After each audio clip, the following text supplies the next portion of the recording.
নমস্কার। আজকে আমরা সবাই মিলিত হয়েছি এক বিশেষ দিনে, বিশ্ব প্রতিবন্ধকতা দিবস। অর্থাৎ যেসব মানুষেরা প্রতিবন্ধী, অর্থাৎ কোনো রকমভাবে তাদের প্রতিবন্ধকতা আছে, সেই মানুষদের জন্য উৎসর্গ করা একটা দিন। এবার দেখুন, প্রতিবন্ধকতা আমার আপনার সবার মধ্যেই কিছু না কিছু আছে। কেন তাহলে এদের বিশেষভাবে চিহ্নিত করা যায়? এই কারণে এদের বিশেষভাবে চিহ্নিত করা যায়, তার কারণ হচ্ছে যখন প্রতিবন্ধকতা আমার আপনার সবার মধ্যে আছে, তখন সেই প্রতিবন্ধকতা কোনো না কোনো বিশেষ কারণে, মানে এই বিশেষ জায়গায়, মানে এই মুহূর্তে আমাকে যদি ফিজিক্সের একটা ভীষণ ফর্মুলা বলতে বলা হয়, আমি সেখানে প্রতিবন্ধী, কিন্তু আমি নিজেরটা নিজে চালিয়ে নিয়ে যেতে পারি। আমার ইমিডিয়েট হেল্প দরকার হয় না বলবো না, অবশ্যই দরকার হয়, কিন্তু আমি সেলফ কেয়ার নিতে পারি। আমার জীবনটার কিছুটা আমি নিজেকে চালিয়ে নিতে পারি, প্রতিপদে আমার হেল্প লাগে না। কোনো না কোনোভাবে আমার মস্তিষ্কজনিত বা শারীরিক কোনো রকমভাবে কোনো জায়গায় কোনো কম অ্যাভারেজ যে একটা প্রত্যেকের মধ্যে একটা নর্মালের একটা ক্রাইটেরিয়া থাকে যে এতটা অবধি, মানে এই করতে পারলেন, যেমন ধরুন বুদ্ধি 100 থাকলে নর্মাল, তার নিচে আরেকটু ক্রমশ কমতে থাকলে প্রতিবন্ধকতা। সেই রকম যে প্রত্যেকের ক্রাইটেরিয়া আছে, সেই জায়গাগুলোর থেকে যখন একটু কম হয়ে যায় তখন সেটাকে প্রতিবন্ধকতা বলি। এবার আজকে আমি বলবো, আপনারা অনেক রকম প্রতিবন্ধকতা জানেন। প্রতিবন্ধকতা বললেই সবার আগে যে চোখে ভেসে ওঠে একটা হুইল চেয়ার, মানে আমাদের এতে লোকোমোটর ডিসেবিলিটি বলি, অর্থাৎ মোটর ফাংশনে, মানে চলৎশক্তিজনিত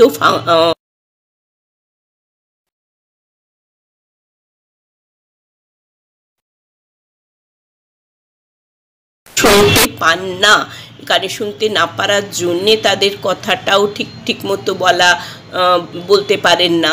এবার হিয়ারিং ইম্পেয়ারমেন্ট কম আছে, বেশি আছে, নানা রকম আছে। এই এই এই এই একটা গ্রুপ, মানে আমাদের খুব সাধারণ বাংলায় ডিফেন্ডাম কথাটা বলি। এবারে এখন বর্তমানে ডিফেন্ডাম টার্মটা সরকার থেকে বন্ধ হয়েছে। এই কারণে যে সমস্ত বিশ্বজুড়ে নানা রকমভাবে হয়েছে যে প্রতিবন্ধকতার জন্য কিন্তু মানুষকে আগে মানুষ হিসেবে চিহ্নিত করতে হবে। ডিফ, ওই যে বোবা ছেলেটা, ওই যে কারণ সেটার নাম মানুষ, তার যে ইম্পেয়ারমেন্টটা আছে, মানে person with hearing impairment, person with visual impairment, এই রকমভাবে মানুষ হিসেবে যে মানুষটা রয়েছে সেই মানুষ, সে কিন্তু কানে একটু কম শোনে, এভাবে চিহ্নিত করা, সবাইকেই বলা এই জিনিসটার জন্যে। আমি একটু পরে আসছি অ্যাটেনশন টু, মানে অ্যাটিচিউডটা আমাদের কিভাবে তৈরি করতে হবে, সেটা সেই জায়গাটা নিয়ে আমি একটু পরে আসছি। এটা হচ্ছে সাধারণভাবে আমরা এইটা মনে করি যে প্রত্যেকটা ক্ষেত্রে যখন কোনো না কোনোভাবে কোনো না কোনো ক্ষেত্রে তাদের প্রতিবন্ধকতা থাকে, সেই জন্যে মানুষ প্রতিবন্ধী। এবার যদি মেন দুটো ভাগে ভাগ করা যায়, একটা হচ্ছে শারীরিক কোনো অক্ষমতাজনিত প্রতিবন্ধকতা, আর দ্বিতীয়টা হচ্ছে মানসিক কোনো অক্ষমতাজনিত প্রতিবন্ধকতা। শারীরিকের মধ্যে তো বললাম, ধরুন এই ভিজুয়াল ইম্পেয়ারমেন্ট, মানে দৃষ্টিজনিত প্রতিবন্ধকতা, হিয়ারিং ইম্পেয়ারমেন্ট, লোকোমোটর ডিসেবিলিটি যাকে বলছি, এইগুলো সব শারীরিক প্রতিবন্ধকতা। এখন বর্তমানে আরও অনেক প্রতিবন্ধকতার আওতায় এসছে। আমি অত কিছুতে যাচ্ছি না, মানে একটা খুব ছোট বলি, মানে যাদের অ্যাভারেজ হাইটের থেকে ছোট, অর্থাৎ আমরা কম বয়স থেকে যাদের বামন কথাটা আমরা বলি, ডফ ইংলিশে, সেই গ্রুপটাকে এখন প্রতিবন্ধকতার মধ্যে ফেলা হয়েছে। অনেক তার মধ্যে অনেক ডিসক্রিপেন্সিও আছে, অবশ্যই অনেক ক্রিটিসিজমও আছে। এনিওয়ে, সাধারণভাবে যেটা বলছি আমরা, এই তিনটে ফিজিক্যাল ডিসেবিলিটি, শারীরিক অক্ষমতাজনিত প্রতিবন্ধকতা, আর আছে মানসিক অক্ষমতাজনিত প্রতিবন্ধকতা। মানে প্রথম যেটা বললাম বুদ্ধি, মানে ওই কম বুদ্ধি বেশি বুদ্ধি আমরা, তারপরে আস্তে আস্তে বুঝতে পেরেছি যে অ্যাভারেজের থেকে নিচে, অর্থাৎ একটা পার্টিকুলার আইকিউ এর থেকে নিচে, এদের আমরা ইন্টেলেকচুয়াল ইম্পেয়ারমেন্ট বা বৌদ্ধিক অক্ষমতা, বুদ্ধিজনিত অক্ষমতা বা বৌদ্ধিক অক্ষমতা বলি। ইন্টেলেকচুয়াল ইম্পেয়ারমেন্ট, মেন্টাল রিটার্ডেশন টার্মটা এতদিন ধরে চলেছে, এখন আমাদের যে সংস্থা আছে বিভিন্ন DSM-5 বলি, সেখানে ইন্টেলেকচুয়াল ইম্পেয়ারমেন্ট বলতে হবে, নট দ্যাট রিটার্ডেশন। ওই আবারও মানুষকে সব থেকে বেশি মর্যাদা দিতে হবে মানুষ হিসেবে আগে, তারপরে তার নিজস্ব তার যে প্রতিবন্ধকতা আছে, তার যে ক্যারেক্টারিস্টিক্স আছে সেইগুলো দিয়ে বর্ণনা, কিন্তু সেগুলো আগে আসবে না। সেই জন্যে আবারও বলছি সবাইকে, persons with disability, not the disable person. এবারে আমি আসছি আজকে একটা বিশেষ ধরনের অক্ষমতা, প্রতিবন্ধকতা, একে বলে অটিজম। এটাও একটা মানসিক প্রতিবন্ধকতা, কিন্তু বুদ্ধি কম যে বললাম ইন্টেলেকচুয়াল ইম্পেয়ারমেন্ট, তার থেকে কিছু আলাদা, কিছু নয় নিশ্চয়ই অনেকটাই আলাদা। কীভাবে? এবার অটিজম ব্যাপারটা চেনার খুব অসুবিধে সাধারণ মানুষের। কেন? সাধারণ মানুষ মানে যারা এটা নিয়েই অনেক গবেষণা করছেন না, যারা এটা নিয়েই অনেক পড়াশুনো করছেন না, বা এটা নিয়ে কোনো কাজ করছেন না, সেই গ্রুপের কথা বলছি। সাধারণ বলতে আমি এটা কাউকে ডিমিন নয়, এরমভাবে বলতে চাইছি। কেন অসুবিধে? তার কারণ অটিজমের বাংলা হচ্ছে সমগ্নতা। এবার এই বাংলাটা তো তৈরি করেছি। এবার আপনারা সবাই অনেক সময় শুনেছেন শব্দটা আত্মমগ্ন, বা ইংলিশে ইন্ট্রোভার্ট। ইন্ট্রোভার্ট কথাটা অনেকেই পেয়েছেন, অনেকেই শুনেছেন, ও নিজের মধ্যে থাকে। বেসিক তফাৎ কোথায়? এই যে অটিজম একটা সমগ্নতা, আর এই আত্মমগ্ন কথাটা যে গ্রুপটা বলছি ইন্ট্রোভার্ট, এরা কিন্তু চায় না, এদের ইচ্ছে করে না সমাজের সঙ্গে মিশতে। এদের ইচ্ছাটা করে না মানে এরা চায় না। আর অটিজমে হচ্ছে এরা পারে না। অর্থাৎ একটা ছোট উদাহরণ দিয়ে বলি, ধরুন একটি মেয়ে ইন্ট্রোভার্ট, এক্সট্রিম ইন্ট্রোভার্ট, বুঝতে পারছে যে একদল তাকে ফলো করেছে, আত্মরক্ষা করার দরকার। সে তখন চেঁচিয়ে অন্য মানুষ ডাকবে, অথবা মানে হেল্পের জন্যে মানুষ ডাকবে, বা যেখানে সে মনে করছে যে আমি সিকিউরড সেখানে যাবে, মানে ডাকবে মানুষকে, অন্য হেল্প চাইবে। অটিজম কিন্তু পারে না। অর্থাৎ এই যে ডাকবে কথাটা বলছি আমি, সেই ডাকবে মানে হচ্ছে অন্যের হেল্প চাওয়া এবং কমিউনিকেট করা, মানে কারোর সঙ্গে ভাষার আদান প্রদান, এই কাজটা পারে না করতে। অর্থাৎ চায় না আর পারে না, বেসিক যদি এই দুটোর মধ্যে কিছু তফাৎ থাকে, অটিজম আর ইন্ট্রোভার্ট তাই। আরও অনেক তফাৎ আছে, আমি আসছি আস্তে আস্তে, মানে সবার বোঝার জন্যে বেসিক তফাৎ হচ্ছে এইটা। এবার একটা শিশু, সাধারণভাবে অটিজম আছে এরম শিশুরা ঝকঝকে হয়। ঝকঝকে মানে আমি নাক মুখ চোখ শার্প ফর্সা এরম বলছি না, ঝকঝকে মানে বাইরের থেকে দেখতে একটা ঝকঝকে ভাব থাকে, যেখানে কোনো রকম সন্দেহ করার অবকাশ নেই যে এর বোধহয় কোনো অসুবিধা আছে, যেটা ইন্টেলেকচুয়াল ইম্পেয়ারমেন্ট, বুদ্ধিজনিত অক্ষমতায় অনেক সময়, সবসময়ই বলবো না, অনেক সময়ই কিন্তু মুখে একটা তার এক্সপ্রেশন থাকে, যে সে মানুষটা মানে একদম ছোট বয়সে, আমি আস্তে আস্তে বড় হলে সমস্ত এক্সপ্রেশনই মুখে ফুটে ওঠে, ছোট বয়সে মানে ধরুন একদম 2, আপনি কি করে বুঝবেন একটা মানুষ অটিজম, সেইটা নিয়ে বলছি।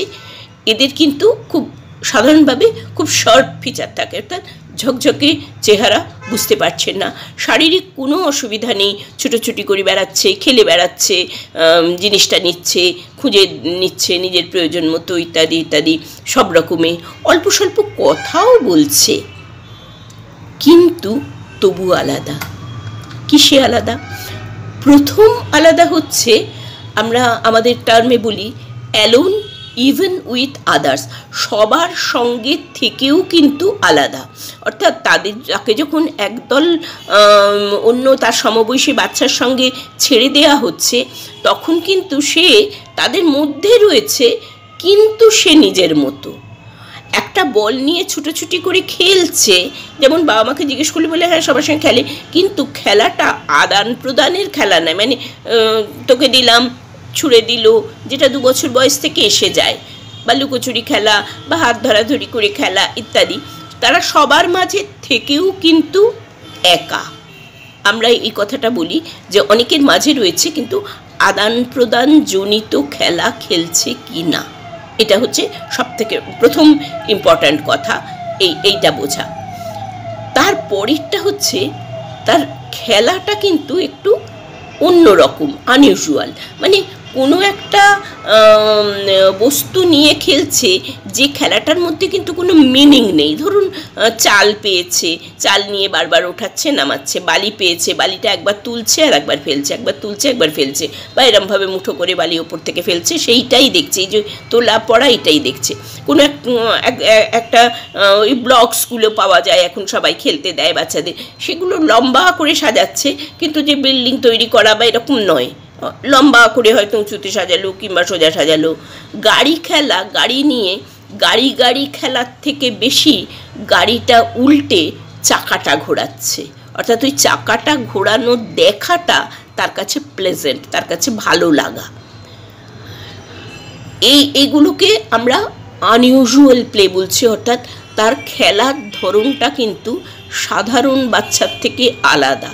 মানে ধরুন এখন বর্তমানে পুতুল খেলাটা আগেকার আমাদের সময়ের মতো প্রায় নেই, কিন্তু না থাকলেও তারা বারবি ডল নিয়ে খেলে, বা কোনো রকমভাবে, মানে হয়তো এটা বদলেছে, মানে অ্যাটমসফিয়ারটা বদলেছে, কিন্তু খেলাটা আছে কোনো না কোনোভাবে। কিন্তু এই বাচ্চার ওই রকম, মানে কোনো অবজেক্ট নিয়ে ঘোরানো, এই যে বললাম চাকা ঘোরানো বা লম্বা করা, এই ধরনের খেলা অনেকটা বেশি। মানে অন্যের মানে ইনডিফারেন্স টু আদার পিপল, মানে অন্যের সম্বন্ধে উদাসীন। মানে একটা মানুষ, ধরুন এই একটা গ্রুপের মধ্যে বাচ্চা বসে আছে, মা বাবা রয়েছে, তার মধ্যে আরেকজন কেউ এলো, এটা কিন্তু সে বাচ্চা দেখলো না বা দেখতে পেলো না, মানে কিন্তু ভিজুয়ালি দেখতে পেলো না বলছি না, উদাসীনতা, অর্থাৎ মনে হলো সে যেন দেখলো না, যার জন্যে মনে হলো সে যেন অনেক ডাকবার পর, সব নাম ধরে ডাকবার পর সে কিন্তু সাড়া দিচ্ছে না। অনেক সময় অটিজমকে মনে হয় যে হয় চোখে দেখতে পাচ্ছে না, না হলে হয়তো কানে শুনতে পাচ্ছে না, যার জন্যে কানে শুনতে পাওয়ার সঙ্গে টেস্ট হয় তাদের, কিন্তু প্র্যাকটিক্যালি তাদের অডিটরি কোনো ইম্পেয়ারমেন্ট নেই, অর্থাৎ কানের যে শ্রবণ ইন্দ্রিয় তার মধ্যে কোনো অসুবিধা নেই, তারা কিন্তু তাদের শ্রবণেন্দ্রিয় ঠিক মতো, কিন্তু তারা ব্যাখ্যা করতে পারে না বাইরের পৃথিবীকে, তারা তাদের নিজেদের মধ্যে সমগ্ন, কথাটা বলা হয়েছে ঠিক এইভাবে যে তারা তাদের নিজেদের মধ্যে কিন্তু বিচরণ করে, যেখানে তারা বাইরের পৃথিবীতে কি হচ্ছে বা না হচ্ছে এই জায়গাটা নিয়ে খুব একটা মানে খুব বোধ নেই।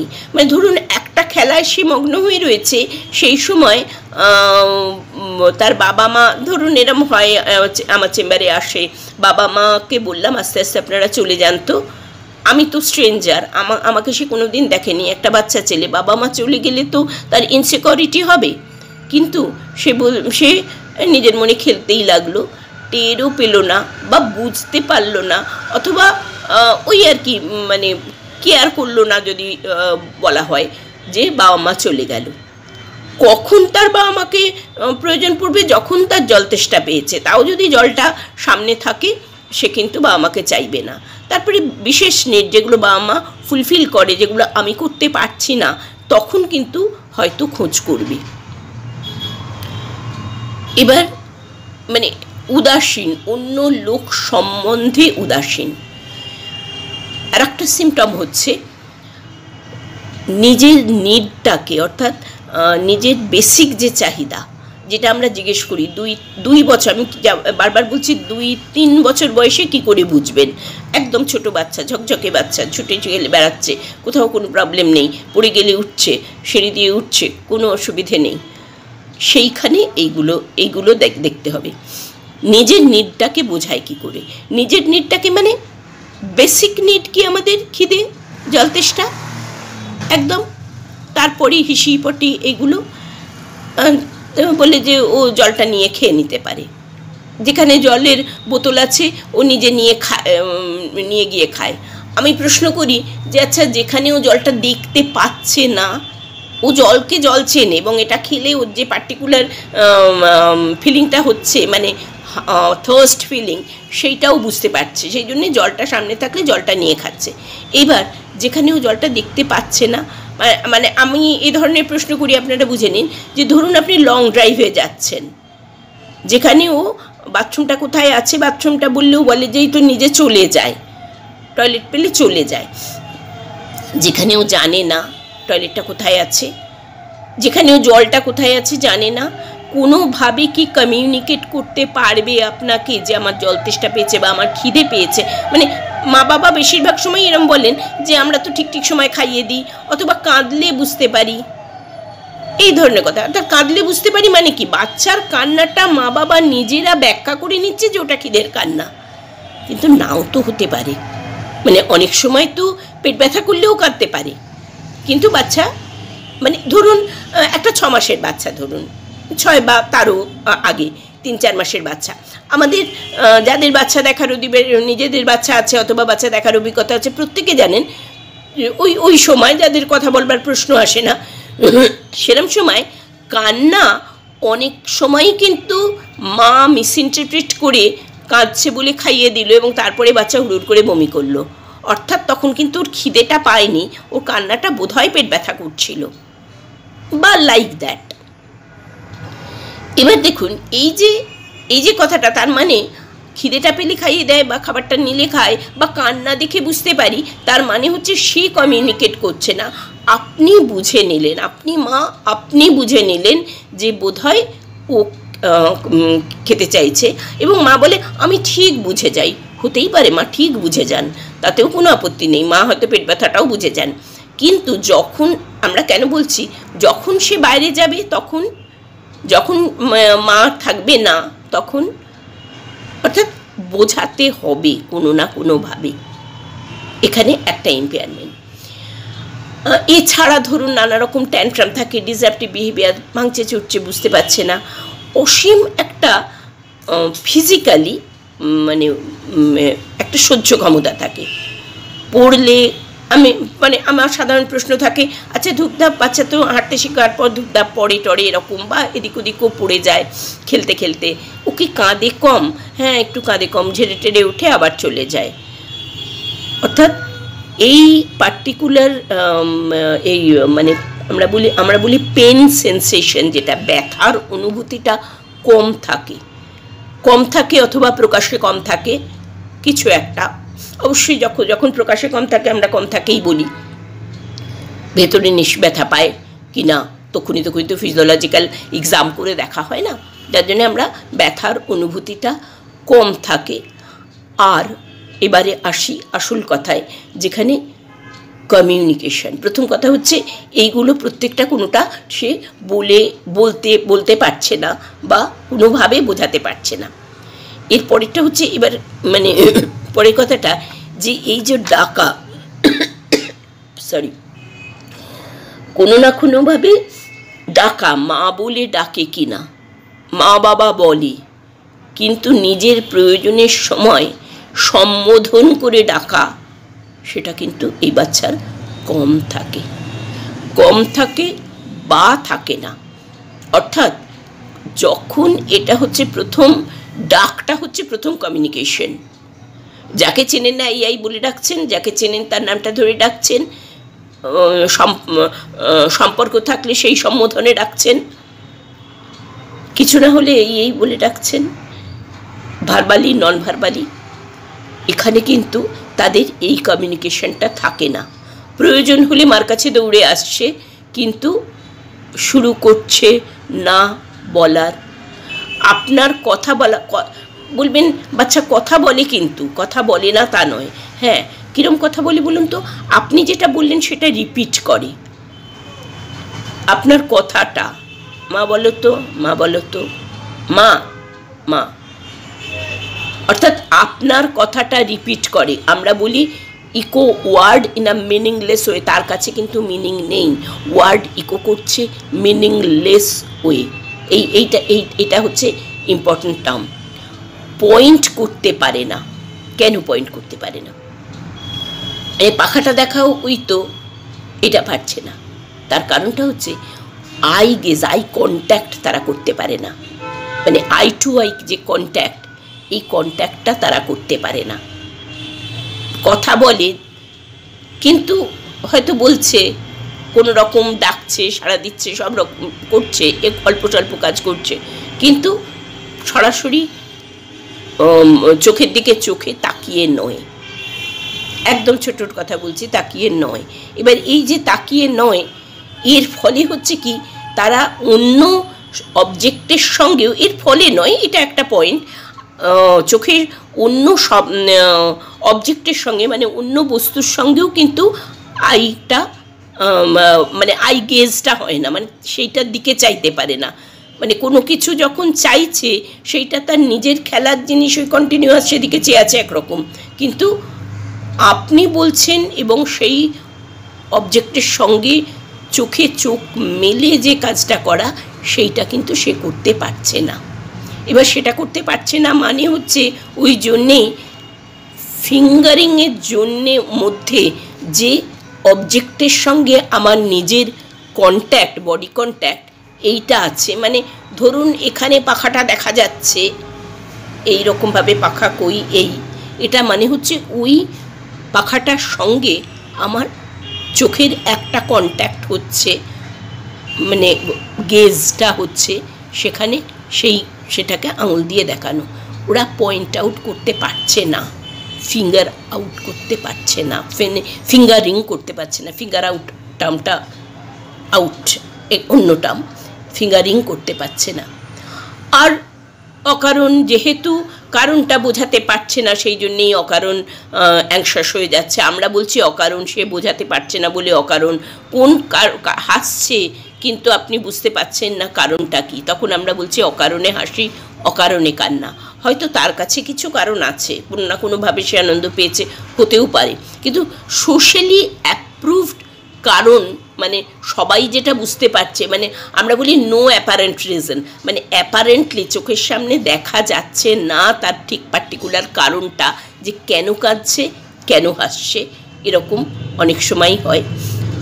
আর একটা খুব ইম্পর্টেন্ট হচ্ছে, অনেক সময়ই তাদের কিন্তু একটা স্পেশাল ট্যালেন্ট থাকে। স্পেশাল ট্যালেন্ট মানে হয় অসম্ভব ভালো মেমারি, অনেক আগের কথা শোনা, ক্যালেন্ডার বলা, এগুলো পরে জানা যায়, পরে বোঝা যায়। ছোটোবেলাতেও অনেক সময় বোঝা যায় যে কিন্তু এটা ভীষণ ভালো করে, যে জিনিসটা বাবা মা বলে এসব করছে, কিন্তু মোবাইল ঘেঁটে কিন্তু ইউটিউবটা পর্যন্ত নিজের পছন্দ মতো বার করে নিচ্ছে। কিছু এরকম বিশেষ ট্যালেন্ট থাকে, মানে কিছু বিশেষ ক্ষমতা থাকে, যে ক্ষমতা দিয়ে সে খানিকটা কাজ করে নিতেও পারে, এটা থাকে অনেক সময়। এই জন্যে কিন্তু অটিজম, পার্টিকুলারলি অটিজমকে ডিটেক্ট করা, মানে আইডেন্টিফাই করাটা বেশ শক্ত, বেশ শক্ত অটিজমকে আইডেন্টিফাই করা। এবার আসি শেষ, আমি চেষ্টা করছি একটু শেষ করতে। এই যে বললাম কমিউনিকেট করতে পারে না, এই যে বললাম এটা করতে পারে না, এই পরপর পয়েন্টগুলো বলছি, এর জন্যে কিন্তু, আচ্ছা আর একটা পয়েন্ট আগে বলিনি, এদের কিন্তু মানে আমরা বলি ফ্লেক্সিবিলিটির অভাব থাকে। ফ্লেক্সিবিলিটি কথাটা বলতে আমি বোঝাতে চাইছি যে সাধারণভাবে একটা একটা রিপিটিটিভ একই মুভমেন্ট কন্টিনিউ করে যাচ্ছে, একই জিনিস অনেকক্ষণ, মানে দোলনায় চড়ছে তো দোলনায় চড়ছে ঘন্টার পর ঘন্টা। মানে আমার এরকম অভিজ্ঞতা আছে যে মা বলছে যে যেন ইচ্ছে করে দেখলাম যে ও দোলনায়, পার্কে দোলনায় বসিয়েছি, ও নিজের থেকে নামে কিনা, অন্ধকার হয়ে এলো, আমি লুকিয়ে পড়লাম, তাও নামলো না, তাও আমি বসে আছি। একটা সময় দোলনায় বসে বমি করে ফেললো, মানে একটানা সুইং, তাও কিন্তু নামছে না। মানে আমি এক্সট্রিমটা আপনাদের বলবার জন্যে, বোঝানোর জন্যে এই উদাহরণটা দিলাম যে রিপিটিটিভ এক রকমভাবে করে, ফ্লেক্সিবিলিটির অভাব থাকে। মানে যেই রাস্তাটা দিয়ে গেছি সেই রাস্তাটা দিয়েই যাব, যে গাড়িটায় চড়ছি সেটাই যাব। মানে একটা জিনিস যদি তাদের হ্যাবিট হয়ে যায়, সেখান থেকে হ্যাবিট না হলেও একদিন করার থেকে অন্য জায়গায় বের। অনেক সময় এরকম এক্সট্রিম আছে যে বাড়ির ফুলদানিটা যে জায়গায় আছে সে জায়গা থেকে সরে গেলে বা ভেঙে গেলে তার অসম্ভব ডিস্ট্রেস হয়। আমি এরকম দেখেছি যে চক, মানে একদম যেটা বোর্ডে লেখার চক, সেইটা ভেঙে গেছে, বাচ্চা এত কাঁদছে আর বারবার জোড়া দেবার চেষ্টা করছে। ও কিন্তু বাকি চকটা দিয়েও লেখা যায়, মানে জাস্ট লেখা মানে আঁকি বুকি কাটছিল, কিন্তু নিতে পারছে না। এটাকে আমরা বলি ফ্লেক্সিবিলিটির অভাব, অর্থাৎ তার মধ্যে এই নমনীয়তাটা নেই যে একটা জায়গা থেকে অন্য জায়গায় কিন্তু আমাদের শিফট করতে হয়। মানে স্থান বলছি মানসিকভাবে অন্য কিছুতে, বস্তুগতভাবে অন্য কিছুতে। যে গ্লাসটায় খাই সেই গ্লাসটা না দিলে কিন্তু সে কিছুতেই খায় না। যে রাস্তা দিয়ে স্কুলে গেছি সেই রাস্তাটা কর্পোরেশনের একটা কাজ হচ্ছে বলে বন্ধ, অন্য রাস্তা দিয়ে আনবে, সে মানুষ মা স্কুলে আনতে পারলো না, শেষ অবধি বাচ্চাকে কিছুতেই যাবে না। এখানে বলছি আমরা ফ্লেক্সিবিলিটির অভাব থাকে। সেটার জন্যে কিন্তু অনেক রকমের ফিজিওলজিক্যাল, মানে আমরা বলি সেন্সারি ডিসেবিলিটি কথাটা, অর্থাৎ সেন্সেশনের ডিফারেন্স থাকে। প্রথম তো আপনাদের পেইন বললাম, এইরকম নানা রকম সেন্সেশনের একটা কম থাকে অথবা বেশি থাকে।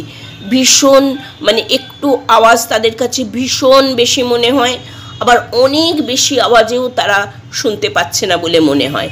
আমার এই অভিজ্ঞতা আছে, কালী পুজোর দিন মানে বাইরে বোম জোরে ফাটছে, মানে এই নিউ নর্মাল সিচুয়েশন নয়, আমি বলছি আগের কথা। তখন মানে বাকি সবাই অন্যরা, মানে মা বলছেন যে আমরা সবাই কেঁপে উঠলাম, কানে হাত দিলাম, ওর কিন্তু মুখটাও চেঞ্জ হলো না। মানে মুখে একটা যে কপাল কুচকুনো বা মিনিমাম সেটাও কিন্তু চেঞ্জ হলো না। অর্থাৎ মনে হলো যেন শুনতে পায় না, যেটা বললাম, যার জন্য এদের এক্সাম করা হয় ডিফেন্ডাম, যে বেরা টেস্ট বলে, বেসিক অডিটরি ইম্পেয়ারমেন্টের টেস্ট। শুনতে পায় না, অথবা ভীষণ কমেও অনেক ভীষণ সেন্সিটিভ হয়। মানে ভীষণ কমে ভীষণ সেন্সিটিভ হয়, মানে আমার নিজের অভিজ্ঞতায় স্কুলে প্রেয়ার হচ্ছে, প্রথম প্রেয়ার মানে কি, ওই পুরো একটা গ্রুপ আরম্ভ করলো একটা গান সাহায্য করে, প্রেয়ারটা যেই শুরু হয় বাচ্চাটা কাঁদতে শুরু করে। তা প্রথম তো যা হয়, ওকে না প্রেয়ার লাইনে দাঁড় করাতেই হবে, এটা তো অভ্যেস করতে হবে ইত্যাদি ইত্যাদি। আমি বললাম দাঁড়াও, আস্তে আস্তে এবার বুঝতে পারছি ওটা কিন্তু ওর অডিটরিলি একটা অসুবিধা হচ্ছে, মানে ওই খুব কম, মানে খুব কম আওয়াজেও কষ্ট হচ্ছে, কানে হাত দিচ্ছে, ওরম করছে। তো ওই আস্তে আস্তে সেটা ট্রেনিংয়ের প্রসেস আছে, আস্তে আস্তে অ্যাডাপ্ট করালাম যে প্রথমেই নিয়ে যাবে না, মানে স্কুলে ঢুকছে প্রথমেই প্রেয়ার লাইনে প্রেয়ার হচ্ছে সেই সময় ঢোকাবে না, কীভাবে আস্তে আস্তে অ্যাডাপ্ট করা যায়। এটা ট্রেনিংয়ের প্রসেস, অন্য প্রসেস, আমি এটাতে যাচ্ছি না এখন। এই যে ফ্লেক্সিবিলিটিটা বললাম, এটা মানসিক শারীরিক দুটোই হতে পারে। অন্য কাউকে নিতে না পারার ফ্লেক্সিবিলিটি, অন্য কাউকে বুঝতে না পারার ফ্লেক্সিবিলিটি, এটাও হতে পারে, শারীরিকভাবেও হতে পারে। অর্থাৎ আমরা একটু যদি ছোট করি, সময় হয়ে যাচ্ছে, আমরা অটিজমকে যদি তিনটে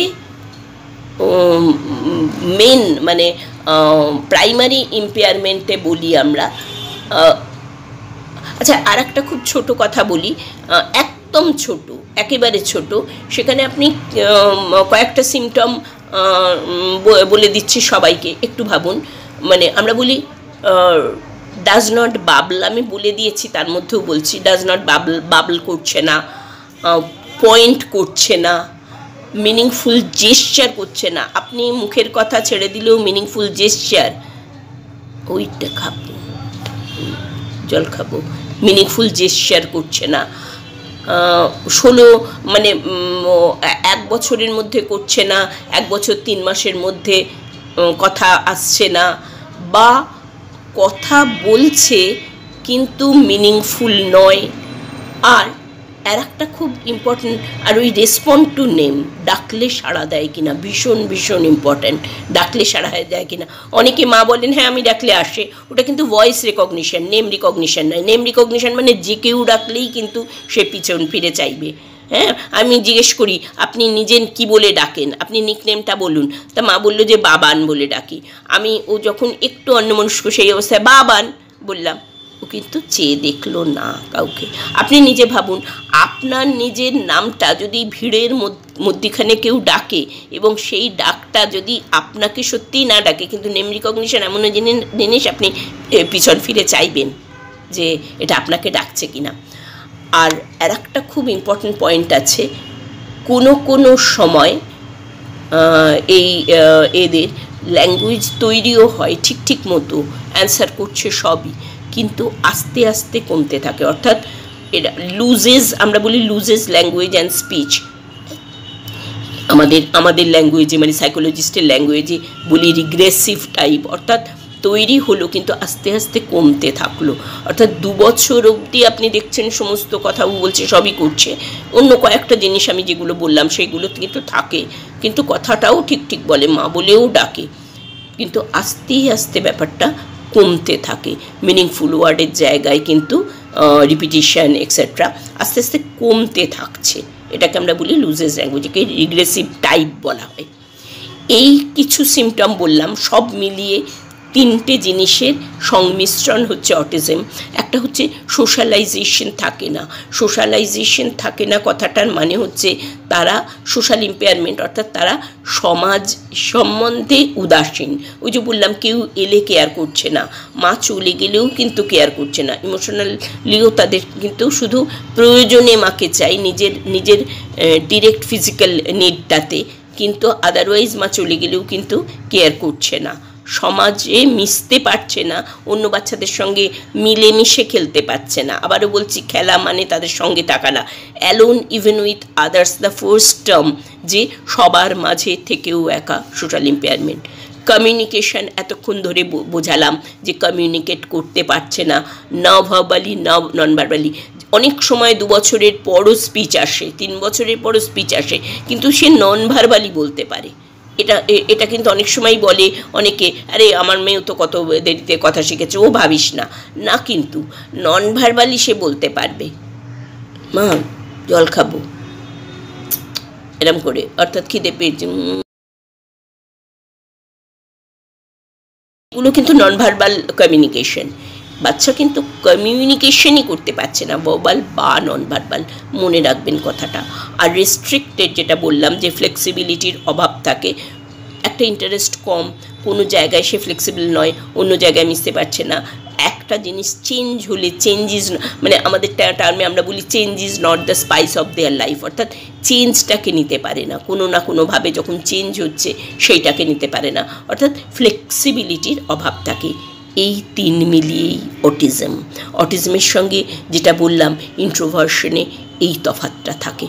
আপনারা চেষ্টা করবেন বাড়িতে বা চারপাশে এরকম দেখলে, যেখানে আদারওয়াইজ শিশু কিন্তু সব ঠিকঠাক মনে হচ্ছে ফিজিক্যালি বা এরকম, কিন্তু এই প্রবলেমগুলো মানে কিন্তু অফকোর্স ডিভাস্টেটিং। খুব আর্লি ইন্টারভেনশন দরকার, যত তাড়াতাড়ি হয় এই আর্লি ইন্টারভেনশনটার প্রয়োজন আছে। এটা মনে করে রেখে কিন্তু আপনারা ভাববেন যে আমরা অন্তত তাকে বলি বা নিজেরা সতর্ক হই বা তাকে সতর্ক করি যে একটু পরামর্শ নাও সাইকোলজিস্টের বা সাইকিয়াট্রিস্টের, একটু পরামর্শ নাও যে এইগুলো কেন হচ্ছে। ও বড় হয়ে সব ঠিক হয়ে যাবে, নট দ্যাট এক্স্যাক্টলি, ওটার জন্য কিন্তু কিছু, তাহলে আর সারা পৃথিবী জুড়ে অটিজমকে একটা প্রতিবন্ধকতা বলা হতো না, যদি বড় হলে সব ঠিক হয়ে যেত। ওটার জন্যে কিন্তু কিছু প্রয়োজন আছে, অর্থাৎ সবাইকে এই সতর্কতাটা মানে এই সতর্ক করাটা কিন্তু আমার মানে জীবনের একটা যে সবাই বুঝুন এবং সব থেকে যে বড় কথা সেটা হচ্ছে একটু কম বয়সে যদি ধরা পড়ে তার এবং ইন্টারভেনশন ঠিক মতো শুরু হয়, সেটার কিন্তু ভ্যালু অনেক বেশি দেন অনেক পরে, মানে আপনি নেগলেক্ট করলেন, অনেকটা পরে জানালেন, অনেকটা পরে জানলেন বা অনেকটা পরে প্রিকশন নিতে শুরু করলেন, সেইগুলো থেকে কম বয়সে বাচ্চার জন্য উপকার। তার কারণ ঠিক মতো সে ইয়েটা পাবে, ইন্টারভেনশনটা পাবে। চিকিৎসা যদি বলেন চিকিৎসা, আমরা চিকিৎসা বলি না, ইন্টারভেনশনটা পাবে ঠিক মতো। শেষ করবার আগে খুব কম সময়ে 2-3টে কথা বলি যে দেখুন, পৃথিবীর কোনো ল্যাঙ্গুয়েজে, কোনো ভাষায় এমন কোনো অ্যাডজেক্টিভ নেই যে অ্যাডজেক্টিভ দিয়ে মা তার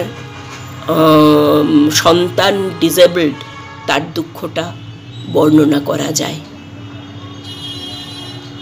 আবারও বলছি,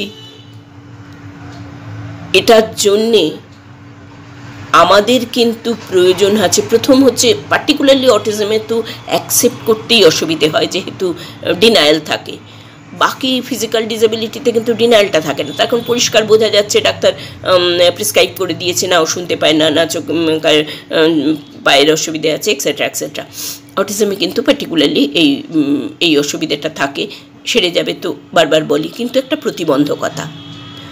সবার কাছে একটা নিবেদন, প্রথম কথা হচ্ছে আমি সমস্ত, যদি এখানে কোনো মা থাকেন সবার কাছে, সেই মায়েদের কাছে সবার আগে বলছি, যদি নিজেদের ভিকটিম মনে করেন, আমি কি দুঃখী, আপনি কিন্তু you will be treated as victim. সবাই আপনাকে দুঃখী বলেই অঙ্গুলি নির্দেশ করবে। আপনি যদি ওই সেলফ পিটিতে ঢুকে যান, সবাই আপনাকে প্যাথেটিক হয়ে যাবেন। আপনি যদি রেগে যান অন্য যারা নন ডিসেবল মানুষ তাদের দিকে, যে তাদের সঙ্গে কথা বলুন না, বিরক্ত, মানে আপনাকেই পরিত্যাগ করবে সবাই। কিন্তু আপনি মা, আপনাকে কিন্তু পজিটিভ হতে হবে, আপনাকে কিন্তু নিজেকে মনে করতে হবে যে আমাকে অ্যাকসেপ্ট করতে হবে এবং এই অ্যাকসেপ্টেন্স থেকে আমায় লড়তে হবে, এবং আমি আদার দেন বাচ্চা, আমার কিছু সমাজে দেওয়ার আছে, আমি কন্ট্রিবিউট করতে পারি, তাহলে কিন্তু সবাই আপনাকে কন্ট্রিবিউটিং অ্যান্ড পজিটিভ বলে অ্যাকসেপ্ট করবে। সমস্ত মানুষকে, এ তো মায়েদের বললাম, সমস্ত মানুষকে বলছি, ডোন্ট শো সিম্প্যাথি, আহা বলবেন না। আহার মধ্যে বাংলা বলে বলছি, আহা আর এমা দুটোর মধ্যেই কিন্তু একটা ডিমিনিং আছে, একটা ছিছি কম্পোনেন্ট আছে। আপনি শিক্ষিত বলে বলছেন আহা, আর যারা ততটা শিক্ষিত নয় তারা বলছে এমা ডিসেবল, দুটোর মধ্যেই কিন্তু একটা ছিছি কম্পোনেন্ট আছে, এমা ছিছি। আপনি ডিমিন করছেন মানুষটাকে। আপনি যদি সমানুভূতি দেখাতে পারেন দেখান, সহানুভূতি নয়। সমানুভূতি দেখাতে পারলে দেখান, না হলে এদের সঙ্গে আপনি এদের ছেড়ে দিন, এরা নিজের মতো করে বাঁচুক। যদি পারেন সমানুভূতি দেখাতে। ইম্পর্ট্যান্ট কথা, বাবা মাকে সমানে ও এটা পারে ওটা পারে, মানে এটা কিন্তু বাবা মাদের একটা অতিষ্ঠ হবার জায়গা। বাসে ট্রামে যেখানে নিয়ে যেতে পারি না জানেন তো, বিয়ে বাড়ি এটা নিয়ে যেতে পারি না জানেন তো, কেন বলুন তো সবাই, ও এরকম, এটা পারে, ছোটবেলা থেকে ডাক্তার দেখিয়েছেন, এটা পারে ওটা পারে সেটা পারে করে, আমি কি পারি না এই বলে আমি একবার আমাদের ওয়ার্ল্ড ডিসেবল ডেতে লিখিয়েছিলাম পোস্টার, আমি কি পারি না, এইটা বারবার আমার বাবা আমাকে জিজ্ঞেস করে বিরক্ত করো না, ওটা কিন্তু আমাদের গালি মনে হয়, আমাদের গালি দিচ্ছ মনে হয়, মানে তাদের দিক থেকে এটা পোস্টারটা লিখিয়েছিলাম। অর্থাৎ পারি কি পারি না, না পারি প্রশ্ন করে আপনি কি করবেন? আপনি তাকে বিরক্ত করবেন না, তাকে লজ্জা দেবেন না, তাকে কষ্ট দেবেন না। যদি আপনি কিছু করতে পারেন আপনি 1,00,000 বার জিজ্ঞেস করুন, যে আমার জানা এরকম আছে, এখানে এটা করেছেন ইন্টারভেনশনটার জন্য এক্সেট্রা এক্সেট্রা, তাহলে আপনি জিজ্ঞেস করুন, কিন্তু শুধু আপনার কৌতূহল চরিতার্থ করার জন্যে নয়। আমি আমার মায়েদের এরকমভাবে শেখাই, মানে আমার মায়েদের, মানে আমার স্কুলে অনেক বাচ্চা আছে, তাদের মায়েদের যখন মায়েরা এরম বলে, আমি বলি যে আপনারা নিজেদের তৈরি করুন এইভাবে বলতে যে হ্যাঁ আমি আপনাকে সব বলবো, আপনি আমার জন্য কী করবেন। না আমি কিছু করবো না, এমনি জিজ্ঞেস করছি, না আমি তাহলে বলবো না। অর্থাৎ সেলফ ডিগনিটিটা আপনাকে নিজেকে নিতে হবে। আপনি যত বেশি নিজেকে সংকুচিত করে দিচ্ছেন যে যেই জিজ্ঞেস করছে চোখে জল এসে গেল এক্সেট্রা, তখন কিন্তু কী বলে আপনাকে ওই আরও সহানুভূতির চোটে আপনাকে মুড়িয়ে ফেলবে। কাজেই সমস্ত মানুষকে বলছি যে প্রশ্ন করে জিজ্ঞেস করে উত্ত্যক্ত করবেন না। সমানুভূতি দেখাতে পারেন দেখান, সহানুভূতি দেখাবেন না। আপনার শক্ত হাতটা যদি এগিয়ে দিয়ে তাকে হেল্প করতে পারেন তবে করুন, না হলে নয়। কোনো অনুকম্পা করবেন না, কোনো বলবেন না আমরা সহানুভূতিশীল, বলবেন না আহারে। তার কারণ আপনার ওই আহারের মধ্যে কিন্তু আপনার নিজের কিছুটা স্যাটিসফ্যাকশনও হলো বটে, কিন্তু তার দিক থেকে বড় বেশি দুঃখ হলো। ঠিক আছে, লড়ে যাব, হয়েছে, করবোটা কি। খুব ছোট একটা গল্প দিয়ে শেষ করছি। কোনো একটা বাড়িতে গেছি, বাড়ির অন্য একজনের সঙ্গে, মানে সেই ফ্ল্যাটের অন্য আর একটা ফ্ল্যাটের একজন বাবা তার বছর 6-7 বছরের বয়সের ছেলেকে কোলে নিয়ে বসে আছে। বুঝতেই পারছেন 6-7 বছরের ছেলে কোলে নিয়ে বসে আছে, একটু আনইউজুয়াল বটে। তা আমাকে ওই আমার যিনি বন্ধু তিনি আলাপ করিয়ে দিলেন যে ইনি মল্লিকাদি, মানে জাস্ট এইটুকুই আলাপ করা, ইনি আমার বন্ধু, আমাদের বাড়িতে আজকে এসছেন আর ইনি আমাদের উপরে থাকেন, এই অবধি। তা ভদ্রলোক বললেন, এই আমার ছেলে জানেন তো, ওনা সেরিব্রাল পলসি, ওনা এ হাঁটতে পারে না, ও কথা বলতে পারে, ইত্যাদি ইত্যাদি ইত্যাদিতে অনেকগুলো কথা। সবটা শোনার পর কিংবা মাঝখানে, আমার এখন আর ঠিক মনে নেই, বেশ অনেক বছর আগেকার কথা, আমি বললাম আপনি আমায় বলছেন কেন বলুন তো, আমি তো আপনাকে জিজ্ঞেস করিনি একটা কথাও, আপনি এতগুলো প্রশ্ন কেন করছেন, আপনি এতগুলো কথা আপনি এক্সপ্লেনেশন কেন দিচ্ছেন, ওয়াই? আমি তো আপনাকে বলিনি, আর আমি তো আপনাকে প্রথম কথা জিজ্ঞেস করিনি, আপনি জানেনও না আমি কে, আমি আপনার কোনো সাহায্য করতে পারবো কি না। বিশ্বাস করবেন না, ভদ্রলোকের চোখে না জল এসে গেল। বললেন যে ম্যাডাম এই প্রথম শুনলাম কথাটা, বেশিরভাগ ক্ষেত্রে ছেলেকে নিয়ে গেলে এত প্রশ্ন করে, এটা পারে ওটা পারে, এটা আপনি নোয়া তাই বুঝি, কবে থেকে হলো, ডাক্তার দেখিয়েছেন, এক্সেট্রা এক্সেট্রা, এত প্রশ্ন করে। আমি স্ট্র্যাটেজিই নিয়েছি, নতুন কারোর সঙ্গে আলাপ হলে সবার আগে সব উড় করে বলে দেবো, তাতে তো তার ঔৎসুক্য তো একটু মেটাতে পারবো। ক্যান ইউ ইমাজিন, কত কষ্ট হলে বাবা এটা বলতে পারে, ক্যান ইউ ইমাজিন। আমি সেদিন বলেছিলাম আর কোনো দিন বলবেন না, যদি কেউ প্রশ্ন করে জিজ্ঞেস করবেন যে আপনি কি কিছু আমার জন্য করতে পারবেন, আপনি কি লাইনের লোক, না না আমি এমনি জিজ্ঞেস করছি, আমিও না এমনি এমনি বলবো না। আপনি প্র্যাকটিস করুন, এটা অ্যাগ্রেশন, অফকোর্স একটা কোল্ড অ্যাগ্রেশন, কিন্তু আপনি প্র্যাকটিস করুন নিজেকে বাঁচানোর জন্যে। আপনার ডিগনিটি আছে, আপনার ছেলের ডিগনিটি আছে, আর সেই ছেলেটা তো সব বোঝে, সে তো বললাম লোকোমোটর ডিসেবিলিটি, সেরিব্রাল পলসি সব বোঝে। আমি এইটার জন্যে আপনি আজ থেকে প্রতিজ্ঞা করুন আপনি বলবেন না। ধন্যবাদ। আপনাদের সবাইকে বলছি, অ্যাটিটিউড টুয়ার্ড ডিসেবিলিটি আপনাদের দিয়ে তৈরি হবে, আপনাদের জন্যে আমাদের এই ছেলেমেয়েরা কিন্তু মাথা তুলে এক সময় দাঁড়াবে, এক সময় এদের প্রদীপ আস্তে আস্তে ধীরে কিন্তু জ্বলবে। শুধু যদি ঝড়ঝঞ্ঝা থেকে আপনারা আড়াল করার জন্যে তাদের হাতে দেন আর আপনার শক্ত হাতটা বাড়ান, মজা করার জন্যে নয়, সহানুভূতি দেখাবার জন্যে নয়।